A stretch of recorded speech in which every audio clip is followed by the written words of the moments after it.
নিয়ম মেনে রাজা ফালাকাটার পূজা হলো আমবাড়িতে। এই পুজো দিয়েই এলাকার মানুষ আমন ধান রোপণ শুরু করেন। আমবাড়ি ও তার পার্শ্ববর্তী এলাকার মানুষের এটাই চিরাচরিত রীতি। রাজগঞ্জ ব্লকের আমবাড়ি সংলগ্ন এলাকার চটকিয়া ভিটাতে প্রতি বছর আষাঢ় মাসে রাজা ফালাকাটার পুজো হয়। রাজা ফালাকাটা, তুলাকাটা, ধনাকাটা নামে তিনটি বিগ্রহ তৈরি করে এলাকার মানুষ পুজো করেন। পুজো কমিটির সদস্যরা বলেন, বাবা ঠাকুরদার কাছে আমরা শুনেছি শতাধিক বছর আগে এলাকাটি গভীর জঙ্গলে ঘেরা ছিল। বাঘ সহ বিভিন্ন হিংস্র জীবজন্তুর দেখা পাওয়া যেত। বর্তমানে যেখানে ফালাকাটা পুজো হয় সেখানে দেবী চৌধুরানী পুজো করতেন। এই মন্দিরে রাজা ফালাকাটা, তুলাকাটা ও ধনাকাটা নামে তিনটি বিগ্রহ ছাড়াও প্রচুর দেবদেবীর মূর্তি রয়েছে। আষাঢ় মাসে আমন ধান রোপণের আগে এই রাজা ফালাকাটার পুজো করা হয়।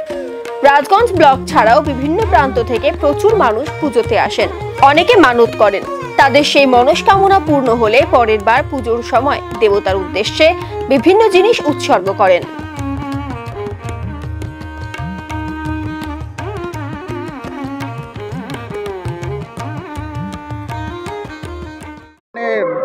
আমাদের জায়গার নাম হচ্ছে আমবাড়ি ফালাকাটা। এই ঠাকুরের নাম রাজা ফালাকাটা, সেই ঠাকুরেরই পূজা হচ্ছে আজকে। এটা অ্যাকচুয়ালি মূলত আমাদের রাজবংশী সম্প্রদায়ের মধ্যে থেকে হয়। এটাকে আষাঢ়ী গ্রাম পূজা বলে অথবা জ্যোতির রাজা ফালাকাটাও বলে। এটা প্রতি বছর আষাঢ় মাসে বাৎসরিক পুজোটা করা হয়। আর এই পুজো করে আমাদের গ্রামে একটা প্রচলন আছে, আমরা আমন ধান চাষ করি। এখানে ইতিহাস বিজড়িত আছে। এই ঠাকুর হচ্ছে, এরা হচ্ছে তিন ভাই। এনারা হচ্ছেন রাজা ফালাকাটা, রাজা তুলকাটা, রাজা ধনাকাটা। যা এই ঠাকুরের আরেকটি রূপ হচ্ছে ব্রহ্মা বিষ্ণু মহেশ্বরের একটি রূপ। এই এলাকাটা তো একসময় বৈকুণ্ঠপুর ফরেস্ট ছিল, জঙ্গলের ভিতরে। এখানে গভীর জঙ্গল ছিল, এখানে বাঘও আসতো এক এক সময় পূজার সময়। এখানে দেবী চৌধুরানীর তন্ত্র সিদ্ধি লাভ করার জন্য এই মন্দিরে পুজো করেছিলেন।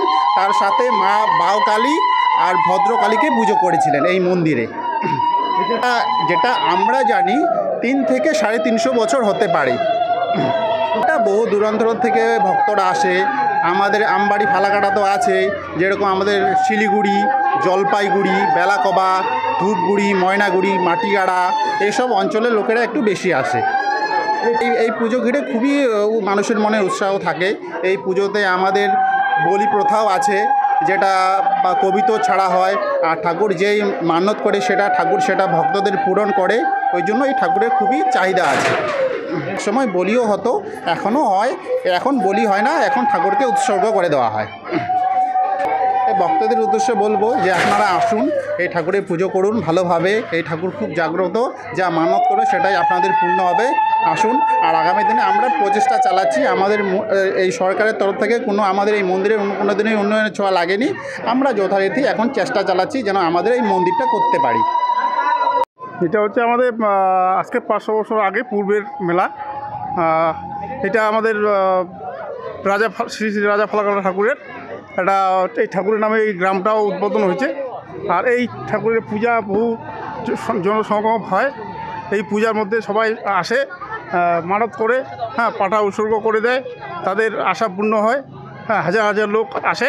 এখানে একটা বছরে একবার করে মেলা হয়। এই মেলা করার পরে আমাদের গ্রামে সবার ধান রোপণ করা হয়। এখানে আমাদের এখানে ভক্তগণ দূর দূরান্ত থেকেই আসে। এদিকে আপনার শিলিগুড়ি, ফুলবাড়ি, পুরা চলিবাড়ি থেকে আমাদের যত এলাকাটা আছে মোটামুটি ভালো 4-5 হাজার লোক সমাগম হয়।